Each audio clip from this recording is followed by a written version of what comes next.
toujours dañu naan Pikinois yi revendent leur pikinité ou bien leur pikinoise xuma nu ñu koy waxee l'expression mais ñu bëgg seen dëkk lañu.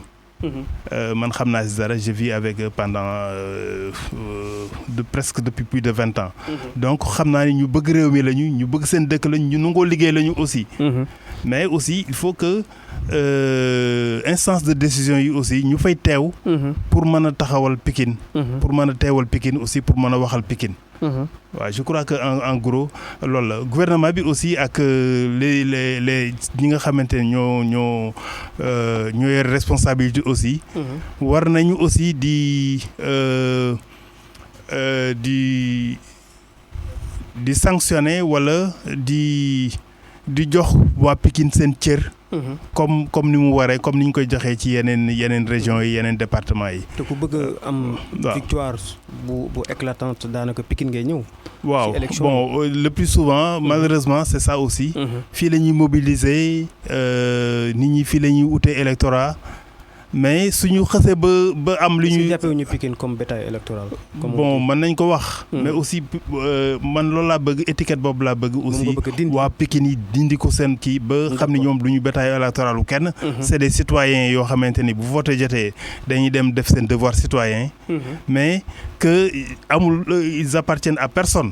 donc amul kenn koo xamante ni chasse gardée waa Pikine yi nga xamante ni da ngay ñëw tibb si boo bëggee def meeting ñëw woo leen boo bëggee def xumbal ñëw woo leen et cetera.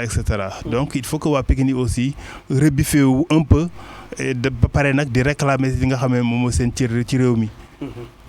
D'accord mu nekk donc lu am solo alors tey jii nii Aar Sénégal nga impliqué aussi déjà sa implication ci Aar Sénégal ci wàllu santé jox santé li nga xam ne mooy gëddam ci Pikine tey jii naka la ko waa Aar Sénégal gisee. waaw comme ni ma la waxee sànq volet santé bi dafa am solo aussi ci programme Aar Sénégal. parce que booy xool Sénégal. Taux de mortalité yi dafay élevé. taux de mortalité infantile yi dafay élevé. carence médicament dafay am médicaments yi aussi.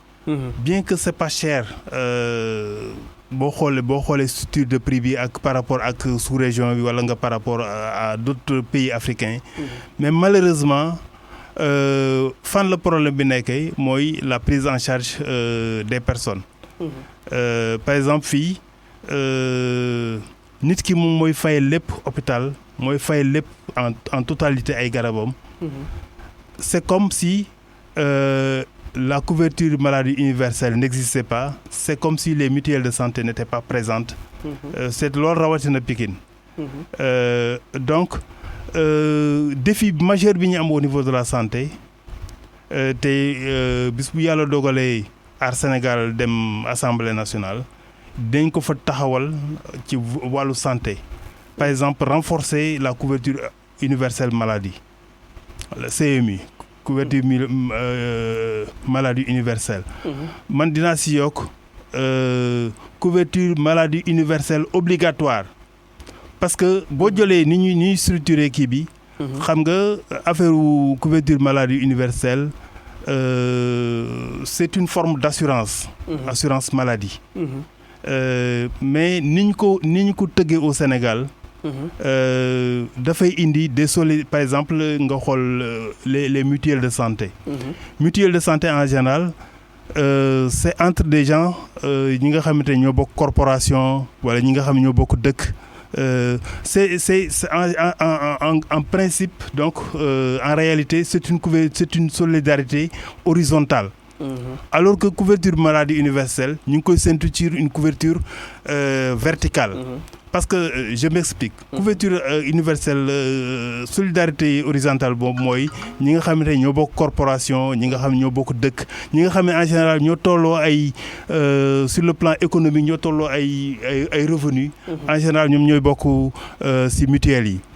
te couverture maladie universelle lan moo ko tax a jóg nga xamante ni le plus riche su feebaree am droit dem hôpital faju mais le citoyen le plus pauvre aussi bu amee problème mu maladie bu amee feebaree mu am la possibilité dem hôpital ñu faj ko yóbbu ko bu fekkee ne dafa am ordonnance mu dem pharmacie jënd ko mais état bi aussi dina am toujours lu muy dëkk ci moom léegi bu fekkente ne da nga fédéré ñi nga xamante ni dañu am doole ak ñi nga xam ne dañu am néew doole mais système de compensation mën naa am mais boo ne ku nekk ñi nga tollool doole dem leen médecins yi ànd ak médecins yi pharmaciens yi enseignants yi ministres yi wala les chefs d'entreprise kenn ku nekk dem sa côté ñooñu peut-être parfois ils n'ont pas besoin de couverture maladie universelle mën nañu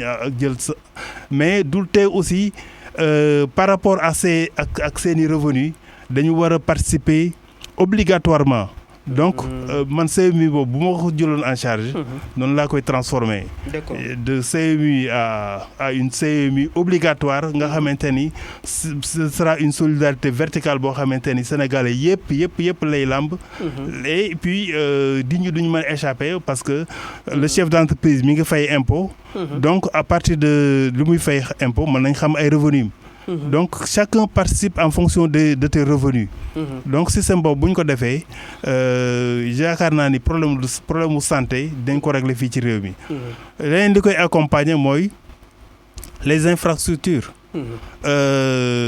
li ma ko waxee sànq da ngay xool par exemple boo demee Dakar tu verras beaucoup d'hôpitaux nga ñëw fu mel ni Pikine hôpital de Thiaroye bi rek ma lañ fi gis comme hôpital Pikine alors que en termes de population ce sont les mêmes populations léegi population Pikine yi ak les autres populations de l'intérieur ailleurs dañuy jóge fii di ñëw di dem Dakar pour se soigner alors que en réalité mënoon na ñàkk nit su fekkoon par exemple même volonté bi am na wala une volonté de corriger parce que effectivement am na lu ñu war a corriger une disparité bu ñu war a corriger mais li ngay wax nii on a un ministre de la santé oui wala ñoom dañu yëgul information yi nga bëgg a partager dañu xamul loolu wala bon parce que aussi xam nga bu fekkente ni yaa ngi def politique yaa ngi def tëral ay plan bëgg a préserver une certaine population boo xamante ni ils sont dans le confort noonu rek ngay mën a tëdde quoi mais du ñàkk ni ñàkkul ni ñoom li may wax ni xam nañ ko am nañ des experts yoo xamante ne xam nañ ko peut-être volonté politique bi mooy des ak li nga ciy def ak ñi nga xamante ni les dégâts collatéraux que tu vas créer au niveau des gens qui sont riches et qui voudraient pas participer en réalité à ces CMU là am na ñoo xamante ni dañ naan mën nañ suñu bopp bu ñu bëggee faju mën nañ faju bu ñu bëggee dem à l'extérieur faju ji mën nañu faju ji donc bu ñu investir aussi ci couverture universelle boo xamante ni ça prend en compte tous les Sénégalais ñoom pertement lay nekk ci ñoom noonu lañ koy jàppee malheureusement patriotisme boobu moo des nga xamante ni nit ñi aussi dañ nangoo def volontairement sax même bu leen obligé wul ñu fa def dina yomb aussi tamit ci dëkk bi parce que nit ñi aussi tamit Sénégal toll na foo xam ne Sénégal d'accord xamee nañ ko ci réewu solidarité partage mais toll na foo xam ne léegi daanaka ku nekk bopp sa bopp la waaw moom laa lay wax ni la xam nga patriotisme boobu xam nga ne est-ce que mu ngi ci Sénégal yi surtout nag ñi nga xam ne am nañ moyen pour ça waaw mais ñi ci am moyen même s'ils n'ont pas ce patriotisme mais on les oblige aussi à participer parce que ça devient obligatoire yow soo defee sa déclaration d'impôt dañ xam ñaata nga am revenu su fekkee ne da nga am ay entreprises yu bari dañ xam say revenus et en conséquence de tes revenus ci ngay participer ki nga xamante ni par exemple il ne travaille pas il peut pas participer parce que kooku amul benn revenu mais ki nga xamante ni il a beaucoup d'argent il a beaucoup de revenus dafay permettre mu compenser ki nga xamante ni amul benn revenu mu mën a def bu feebaree mu mën a faju au minimum waaw te nit ki bu amul santé bu amul wér mënul am leneen mënul nekk ci leneen mënul am beneen activité tout à fait alors tey jii nii seen taxawaay ci élection yi nga xam ne moom lañ jëm naka la ko population bi gisee surtout yow mi nga xam ne programme bi la gën a yitteel mooy santé ak l'économie de la santé naka la ko population yi gën a. waaw pour le moment ñu ngi dugg ci biir quartier yi. ñu ngi def porte à porte au niveau des maisons. ñu ngi présenter suñu flyers yi ak suñu spécimen yi ni nga xamante ni moom la ñuy voter bulletin de vote bi donc mais population yi aussi je vois que surtout à Pikine nga xamante ni man personnellement moom lay def. nit ñi ñi ngi adhéré largement ci programme bi ñu leen di présenter ñi ngi adhéré aussi ci personnes yi koy porter. man fu ma dem aussi nit ñi loolu la ñuy wax Samb yow vraiment suñu nit nga donc modèle nga way yaa ngi ci quartier bi nangam te aussi appel la bu may lancer aussi waa Pikine yi surtout au niveau de Pikine Ouest et de tout le département de Pikine même ñu ràññee ñi ñuy voteel xam ni politique aussi proposition d'idée la. mais docteur. Ouais. politique bi tamit dafa toll foo xam ne d'accord proposition d'idée la mais gars yi dañuy joxe xaalis de. waaw gars yi dañuy joxe xaalis malheureusement ñun amuñu xaalis bu ñu joxe te bu ñu amoon xaalis aussi duñ ko joxe. kon gars yi naru ñu ànd ak yéen de. waaw non si dañu ànd ak ñi ay 5000 francs par jour lañuy demandé wala. non dañu ànd ak ñun parce que wala ay t-shirt ak yooyu.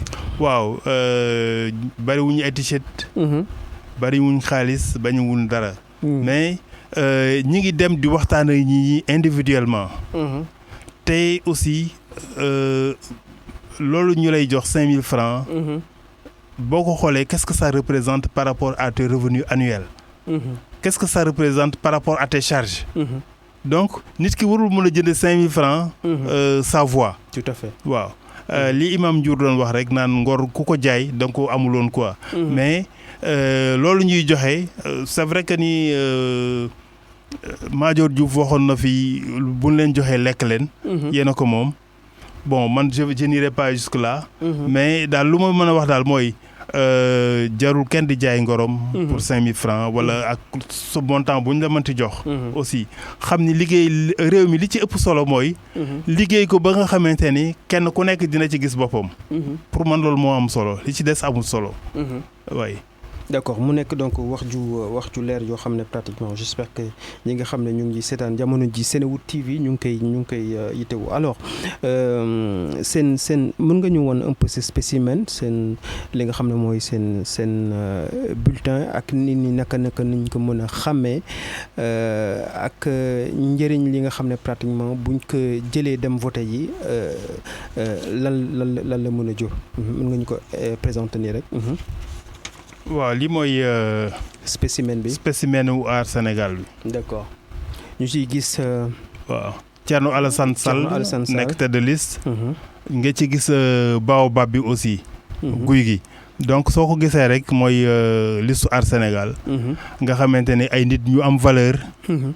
ñoo ci composé. kenn ku nekk mën a dem gëstu ci ñi nga xamante ñoo ci nekk leader gëstu seen passé gëstu seen soo tapé internet di nga gis seen i jaloore ci wàllu réew mi. ak seen taxawaay. ak seen i comportement. donc mu nekk ay nit ñoo xamante ne ay nit ñu am valeur lañ ay nit ñu baax lañu ay nit ñu bëgg réew lañu. même man mi boo xoolee tey jii. j'ai vécu presque ci les dernières années là pendant 15 ans au Canada. mais dama jëkk ba càgg rek ma ni daal man. moi je vais revenir au pays avec toute ma famille. donc c'est comme ça que je suis revenu hein. mon épouse mes enfants conditions yu baax yooyu ñëw Sénégal. waaw Sénégal c'est tout à refaire. comme on dit c'est tout à refaire mais bu ko doomu Sénégal yi tabaxul kenn du ko tabax. tout à fait. te li nga jàngee ci dëkku tubaab yi mooy. loo leen bañ xam ni ñii c'est de grands travailleurs. organisés aussi waaw c'est des pays organisés. c'est de grands travailleurs ñu bëgg liggéey lañu. ñu fonk liggéey lañu. Sénégal nag moom aspect boobu des na foofu tuuti. seen bëgg liggéey des na. donc seen propriété aussi des na. parce que dafa am loo xamante ne propriété moom lu jar a lijjanti. waaw lu jar a lijjanti la environnement bi waaw boo fi waxee environnement sax. ñu ni peut-être waa ji dafa tubaabee nangam. comme tubaab rek mu bëgg environnement bu baax.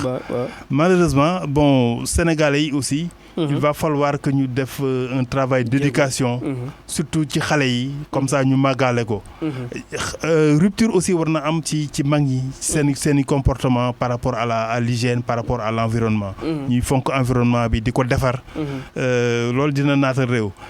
dem naa fi Rwanda à plusieurs reprises mais. soo duggee seen dëkk bi tu es content. On dit même que c'est le pays le plus propre en Afrique. Oui, en Afrique. Mais da ngay gis sax même ci route nationale yi. ñuy ci def ay jardins. des plantes ornementales. D'accord. ci waxuma sax à l'intérieur de la capitale mais ci route nationale moi j'ai quitté Bukavu pour dem Kigali en voiture. Mais c'est extraordinaire. waxuma la sax kii bi mais noyyi bi ngay noyyee rek. da ngay sentir nature bi ni mu mel foofu donc loolu mën nañ ko exporter mën nañ ko indi fii. Bon malheureusement comme li ma la wax il va falloir que ñu gën a yar xale yi. ñu màggaale yenn jikko yi yàggaale yenn principe yi ci environnement bi ak yooyu. D'accord mu nekk lu am solo wax yooyu alors tey jii nii Aar Sénégal lan lay xaar ci sénégalais yi. lan lay xaar ci sénégalais yi. xam nga élection compétition la. mais c'est une compétition démocratique. Je crois que le mérite de ñu bokk ci élection yëpp mooy. dem def l'effort nécessaire liñ la laaj nga déposer ko ñëw bokk bëgg nag engagé wu ci compétition bi. loolu c'est déjà le mérite. Comme disait Baron de Coubertin l'essentiel c'est de participer. C'est pas une guerre. Un combat entre gladiateurs. Non, mais c'est juste un combat boo xamante ni ce sont les idées qui vont qu'on va faire prévaloir. Nit ñi dérouler seeni programme bon malheureusement sénégalais yi le plus souvent bu ñuy xalaat duñu xalaat en termes de programme. mais en termes de diw laa faral. tey malheureusement loolu mooy indi ci éternel recommencement. nañ fi jëlee diw naa faral diw. Mais nous au niveau de Aar Sénégal on a des propositions concrètes. Donc comme ni ñu ko bindee ci kii bi suñu contrat de législature yi. Il y a 14 points qui ont été donc cités. Donc ñu ni 14 sur 14 donc 14 points yoo xamante ni pour la 14e législature. Je crois que su fekkente ni yàlla def na Sénégalais yi votel nu te yaakaar na am naa ci yaakaar. Par rapport ak situation yi ni muy demee ak retour d'information yi am ci population yi. bu ñu fa demee dinañ fa mën a asseoir lu am solo ci au niveau de l'Assemblée nationale. mais seen gars yi tamit mayu ñu leen dara de ay ñoom benn bokk yaakaar ak ay Yewwi yeneen liste yeeg yooyu mayu ñu leen dara de. waaw comme ni ma la waxee. xam nga ñun ñëpp kenn ku nekk day dem au suffrage des Sénégalais. kenn ku nekk yóbbu say xalaat. Maintenant les Sénégalais vont départager. su fekkente ni liste Aar Sénégal moo leen doy. Par rapport aux idées qu'on a présentées par rapport au contrat qu'on a présenté. Mais ils peuvent voter pour Aar Sénégal et que Aar Sénégal devienne majoritaire à l'Assemblée nationale former gouvernement am dérouler programme am. Et pour le bien des populations. ñeneen ñi aussi ils déroulent le programme. li ma siy bañ daal mooy. bon invective wala saaga kenn wala di wax lu ñaaw ci nit. loolu daal je crois que mën na ci ñàkk. kenn ku nekk mën na def campagne am. Normalement dans les règles de l'art jéem a convaincre population yi. te ñu moytu safaan moytu histoire moytu ay xeex ak yooyu. parce que loolu jëmewul kanam kenn. te ñu bari ñu ngi koy wax saa soo ko waxee ñu ni yaakaar ni c'est des informations qui ne sont pas avérées. Mais am na ñoo xamante tey jii bu ñu sañoon Sénégal nekk dans le chaos. Ah bon? Oui, bu ñu sañoon le Sénégal nekk dans le chaos. Des Sénégalais même? Non, pas des Sénégalais. Peut-être des Sénégalais n'ont pas intérêt à ce que le Sénégal soit dans le chaos. Mais je te dis au niveau de l'étranger il y a beaucoup de gens yoo xamante ni. ñu ngi bàyyi xel Sénégal. Parce que Sénégal c'est un pays stable dégguñu ko ci problème. te am na ay richesses yu bari yu fi feeñ. pétrole feeñ na fi gaz feeñ na fi zircon feeñ na fi. ak yeneen phosphate bi foo dem Sénégal am na phosphate daanaka. am na ñoo xamante ni taxul suñu réew mi développé taxul aussi suñu réew mi di créer sax luy garab bi gën a tuuti luy paracétamol wala yeneen ak yeneen. waaw dina ñëw je crois que su fekkente ni on a la chance de confier le pays à des gens responsables. loolu dina ñëw quoi dina revenu yi dina yokk. Sénégal yi dañ ci gis seen bopp niveau de vie bi aussi dina yokk. waaw mais aussi c'est un couteau à double tranchant les richesses là. Parce que moi j'ai visité beaucoup de pays africains qui sont dans le chaos. J'ai fait presque un an au Congo dem dans Centrafrique. nga xamante ni. ak Médecins Sans Frontières. nga xamante ni on a créé un conflit. Qui qui n'a jamais existé là-bas mooy un conflit religieux. man dëkk ville bi nga xamante ne le conflit a été éclaté man foofu laa nekkoon. muy Bambari. C'était le foyer donc des tensions. Mais on te dit que y a jamais eu de tension entre les musulmans et les chrétiens jusqu'à récemment. Ça a été créé de toutes pièces donc ils peuvent bu ñu bëggee yenn pays richesse yi bu ñu ko fa gisee ils peuvent déstabiliser dugg si. créer le chaos. ñan ñoo war a vigilant. Non, ce sont les autorités yi wala religieux yi ñan ñoo war a vigilant wala. Non, c'est tous les Sénégalais qui doivent être vigilants. bañ a permettre à qui que ce soit. ak benn pays ak bu mu mënti doon aussi. mais loolu aussi forcément il faut ñu am ay njiit yoo xam ne également xam nañ loolu xam nañ njëriñu jàmm ji ñu am. non je crois que mais bu fekkente ne seen intérêt la ñuy xool wala. parce que ce qui a amené également ce qui a amené Thierno Alassane Sall à sortir ba créer partem ba créer propre mouvance am xëy na peut-être ci loolu la parce que bëggoon nañ ko signer loolu loo xam ne peut-être bëggu ko. waaw mais xam nga li ma lay wax mooy gis nga occidentaux yi dañu am doole. dañu am doole. gis nga parfois mën nañ la contraindre par la corruption dig la xaalis. soo lankee ils peuvent utiliser d'autres armes. tout à fait. d'autres armes. Par exemple man bi may def les cours d'éthique en santé. dañuy gis tey bon dagam loolu dans les pays occidentaux lañ koy man à plus forte raison dans nos pays nga xamante ni nit ñi seen am demewul noonu. des gens s'appuient sur des chercheurs yoo xamante ni de haut niveau. Qu'est-ce qu'ils te disent? De publier, par exemple, de comparer deux médicaments, de publier des résultats en faveur de leurs médicaments. Ils te donnent de l'argent. Si tu refuses, ok, ils peuvent te contraindre. Ils peuvent même te faire des menaces de mort. Ah bon? Oui. Donc, il faut faire beaucoup attention aux Occidentaux. Ils ont énormément de moyens. Gis nga ñu def Kadhafi. Gis nga ñu def Saddam Hussein. Fi ñu lay localiser ils ont beaucoup de moyens donc moo tax aussi il faut s'opposer avec intelligence aussi quoi.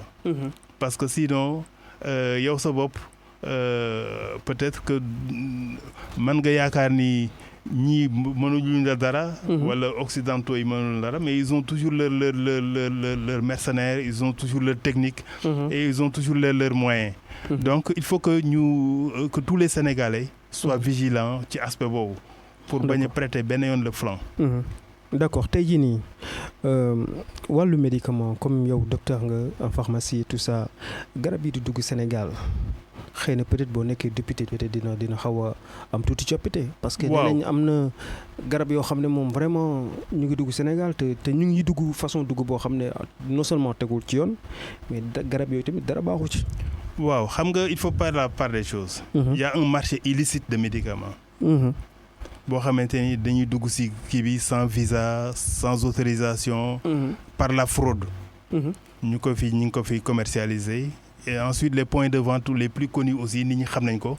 peut-être que état bi mooy seetaan moo gëm ay bëtam. te yooyu day andi gàllankoor vraiment seen liggéey en tant que pharmacien. waaw non seulement dina indi gàllankoor xam nga le plus souvent boo waxee médicament rek nit ñi dañuy daal di les gens pensent aux pharmaciens.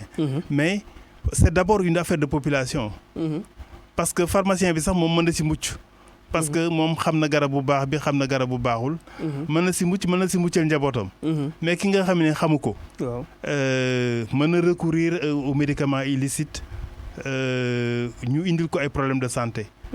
te le problème de santé yi ngay gis yu ci bari aussi origine bi ce sont les médicaments illicites. yi nga xamante ni bon du médicament yu baax respecté wul norme de médicament. loolu yan jéego ngeen ci def yéen.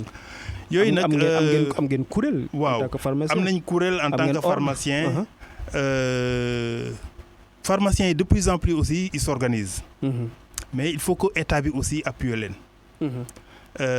déjà ils ont relancé une usine boo xamante ni mi ngi fi woon arrêté Teranga Pharma je veux pas faire leur publicité. reprendre ko fi mu nekk nii ils sont en train de produire des médicaments. ici d'accord. au Sénégal. d'accord donc Sénégal jamono ji mu ngi produire médicament. mi ngi produire donc lu amul woon la lu ñu arrêté woon la lu yàgg wala. waaw pas pratiquement usines yi fi def initiative. le plus souvent dañuy dem à la faillite. mais bi yoon. ce sont des Sénégalais. ñoo associé wu donc pour redynamiser l'industrie pharmaceutique. Ils ont beaucoup de mérite. Moi, je les salue. Je salue leur initiative.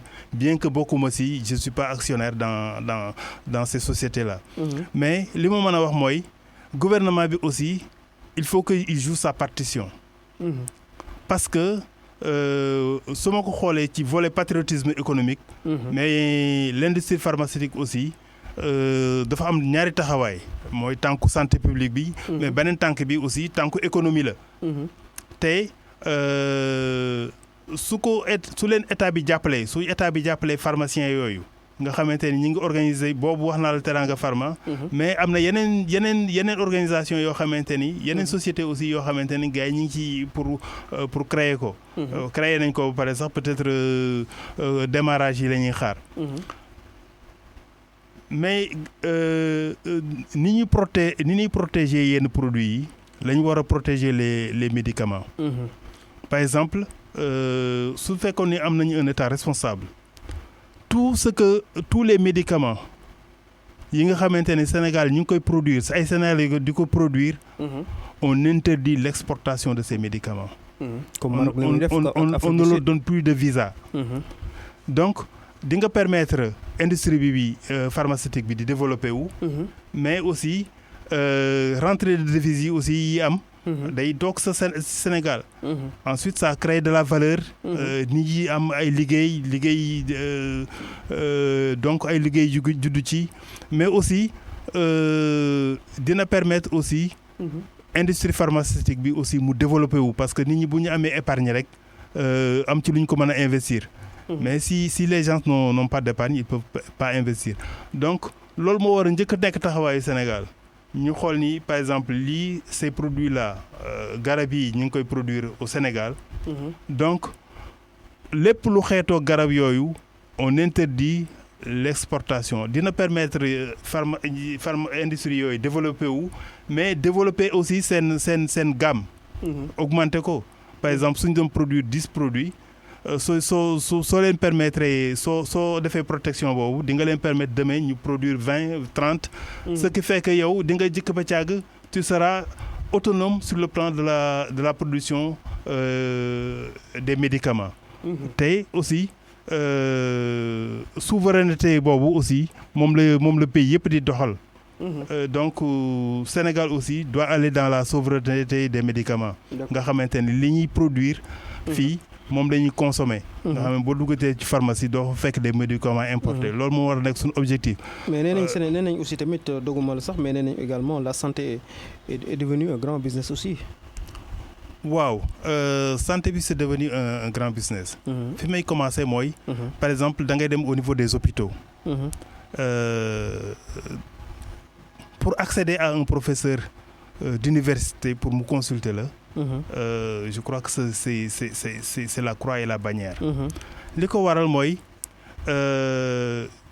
y a même des professeurs des médecins qui consultent à l'intérieur donc de l'hôpital en privé. Je crois qu'on peut pas le démentir. mais dafa am loi boo xamante ni moo leen ko permettre et puis c'était compréhensible bi ñuy tëral loi yooyu parce que à l'époque il y avait pas beaucoup de médecins, il y avait pas beaucoup de professeurs, il y avait pas beaucoup de pharmaciens, etc. Donc on leur permettait pour les encourager à embrasser la carrière universitaire d'enseignants universitaires ñuy def consulter pendant un certain nombre de temps à l'intérieur de l'hôpital. Mais aujourd'hui ça ne se justifie plus parce que il y a beaucoup d'universités au Sénégal qui font des enseignements de médecine. Donc il y a beaucoup d'écoles de médecine, il y a l'école de Dakar, Saint-Louis, il y en a à Thiès. Donc toutes ces universités dispensent des formations pour les médecins. Et toutes ces universités également ont des enseignants. Donc man bu ma amoon benn dogal déjà mooy si je parvenais à accéder à l'Assemblée nationale dinaa def loi boo xamante ni dañuy interdire maintenant les consultations par les médecins par n'importe qui ak loo mënti rang boo mënti am aussi au niveau des hôpitaux parce que ça ne se justifie plus. Ensuite dérapage bi muy indi mooy finalement ces professeurs-là, ces médecins-là ne consultent plus pour les populations mais consultent pour l'élite. Donc ñi nga xamante ni ils ont des moyens ñooñu la ñuy consulter wala souvent on te donne rendez-vous dans les hôpitaux dans les cliniques privées ak yooyu. Man de su ma demoon assemblée dina fa jeex. Parce que dina fexe ba nga xamante ni ceux qui optent pour le public restent dans le public. Ceux qui sont dans le privé aussi vont travailler dans le privé. Mais mënoo am benn tànk dans le privé am benn tànk dans le public au détriment du public. À tes heures de travail tu utilises tes heures de travail yi nga waroon def à l'intérieur de l'hôpital public nga def ko à l'intérieur mais en privé. Ba pare yeneen heures yi nga xamante ni tu as la liberté aussi nga dem dans les cliniques di fa joxe ay rendez-vous. Bari na ay médecins yoo xam ne tey jii boo leen bëggoon gis da ngay dem hôpital ñu jox la directement seen numéro ne la ñu fekk leen ma telle clinique wala telle clinique. Je crois que loolu aussi il faut que mu am benn frein par rapport à ça. Alors tey jii nii naka nga dundee le décès des 12 bébés ou des 14 bébés yi nga xam ne ñoom ñoo faatu fële nga xam ne hôpital El Hadj Mame Abdou Aziz Dabakh Tivaouane naka nga ko dundee en tant que. waaw xam nga loolu moom regret nga ci am rek. ak xol bu jeex. ak kii mais bon les responsabilités sont partagées. Parce que fii. C'est à cause d'un système de santé défaillant wala. Oui, il y a tout aussi. Il y a de la négligence, il y a de la défaillance, il y a tout. Parce que su fekkee ne par exemple ñoom foofu ñu leen denc nit ñi ñu ngi leen di surveiller 24 heures sur 24 kon jéye jooju bu mu commencé. Peut-être doon ni tu peux sauver tout le monde mais mën nga sauver une grande partie. Mais Sénégal aussi nit ñi seen maa ngi la ko doon wax. nit ñi seen bëgg liggéey. dafa des. seen gëm liggéey dafa des. Donc il faut que nit ñi li muy def aussi mu di ko bëgg xool bañ a xool rek ce qu'il va toucher à la fin du mois mooy revenu yi wala lu mu si mën a am. Mais muy def liggéey boo xamante ni bëgg na ko jox ko àqam. léegi nag li ci des bu ñëwee nga xam ne ndogal la quoi. da ngay xool installation yi ñuy defar fii installation yi parfois dañuy calmoter wala dañuy jënd matériel de sous-qualité yooyu yëpp mën naa indi ay problèmes. Ce qui fait que daal donc les responsabilités sont partagées ci accident boobu ak accident yu ni mel. D'accord en tout cas ñu ngi lay jaajëfal bu baax docteur Samb di la bàyyi également nga fàttali programme bi nga xam ne moo tax a jóg mi programme Aar Sénégal di la bàyyi nga lancer un message à l'endroit des Sénégalais yi nga xam ne ñu ngi lay seetaan jamono ji ci Senewood TV di fàttali ne yaa ngi bokk ci liste Aar Sénégal. waaw li may terminer rek mooy un appel. À tous les Sénégalais, à tous les amis, tous les frères ñi ma xam ñëpp maa ngi leen di woo ñu votel liste Aar Sénégal donc ba nga xamante ni on aura le maximum de députés pour mën a dérouler suñu programme boobu nga xamante ni je crois que jusqu'à date y a que la coalition Aar Sénégal qui a écrit un programme noir sur blanc boo xamante ni mi ngi koy def contrat de législature di ko waxtaanee ak population yi. di leen ko aussi mu nekk maanaam mu nekk un document de travail bés bu ñu yàlla dimbale ba ñu nekk assemblée nationale incha allah.